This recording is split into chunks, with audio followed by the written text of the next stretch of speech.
क्या आप जानते हैं कि ब्रिटिश राज्य में पटना ट्रेड सेंटर का मुख्य केंद्र हुआ करता था, क्योंकि बिहार में संसाधनों की कमी कभी से नहीं रही है न थी। अब उस समय बिहार माइंस का खजाना हुआ करता था, तो इसलिए सबसे ज़्यादा इंडस्ट्री उस समय बिहार और बंगाल में था आज़ादी से पहले। आज़ादी के बाद पूरे देश में कहीं भी इंडस्ट्री ना के बराबर थी, लेकिन बिहार में और बंगाल में इंडस्ट्री फल फूल रहा था उस समय भी। आता है एक पॉलिसी 1952 में, फ्रेट इक्विलेशन पॉलिसी। इस पॉलिसी में ये कहा गया कि हम आपको माल ढोने में सब्सिडी देंगे, और सब्सिडी इतना था कि हद से ज़्यादा। इसी पॉलिसी के कारण बड़ौदा, सूरत, मुंबई जैसे शहरों में फैक्ट्रियां खुल गई। अब फैक्ट्री, बड़े बड़े शहरों में फैक्ट्रियां खुल जाती हैं।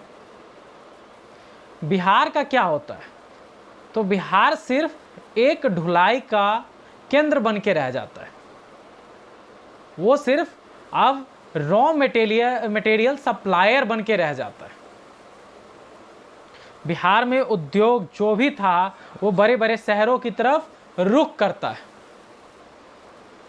बिहार सरकार, तत्कालीन सरकार, कोई हस्तक्षेप नहीं, कान में रुई डाल के सो जाती है। बिहार से कंपनियां धीरे धीरे धीरे धीरे खत्म,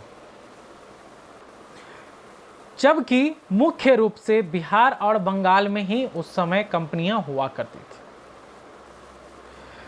अब 1952 में फ्रेट इक्विलेशन पॉलिसी आने के बाद बिहार का जड़ ही छीन जाता है। अब जिस पेड़ का जड़ ही छीन जाए उस पे फल कहां से आएगा। बिहार को पंडित नेहरू ने सिर्फ सप्लायर बना के छोड़ दिया। बड़ी बड़ी कंपनियां, बड़े बड़े उद्योग मूव ऑन कर गया। अब इस कारण बिहार में रॉ मटेरियल सप्लायर का जो सबसे बड़ा उद्योग होना चाहिए था, वो उद्योग रहा ही नहीं। अब बिहार में आता है सन 2000। 2000 में बिहार से एक राज्य को अलग कर दिया जाता है और वो राज्य बनता है झारखंड। अब बिहार के राजनीति महत्वाकांक्षी लोगों को देखिए, बिहार की जनता की फिक्र ना करते हुए झारखंड के हिस्से में सारा माइंस दे देते हैं,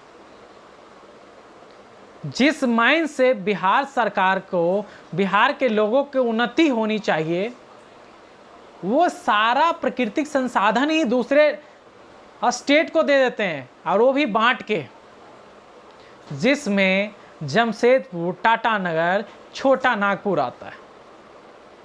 वो 3 जगह जहां प्राकृतिक संसाधन कूट कूट के भरा हुआ है।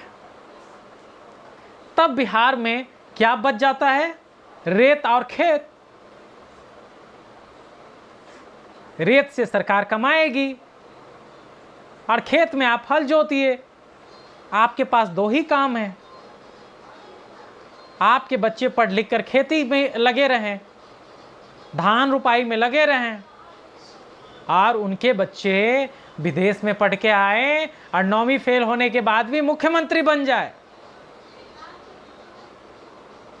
तब आप सोच सकते हैं कि आपके साथ कितना बड़ा अन्याय हुआ है, बिहार के साथ कितना बड़ा अन्याय हुआ है, बिहार के लोगों के साथ कितना बड़ा अन्याय हुआ है। एक परिवार अपनी राजनीति महत्वाकांक्षा के कारण बिहार को कितना पीछे धकेल दिया है। सोचिए, अभी भी समय है अपने भविष्य को, अपने बच्चे के भविष्य को आपको ही तय करना है।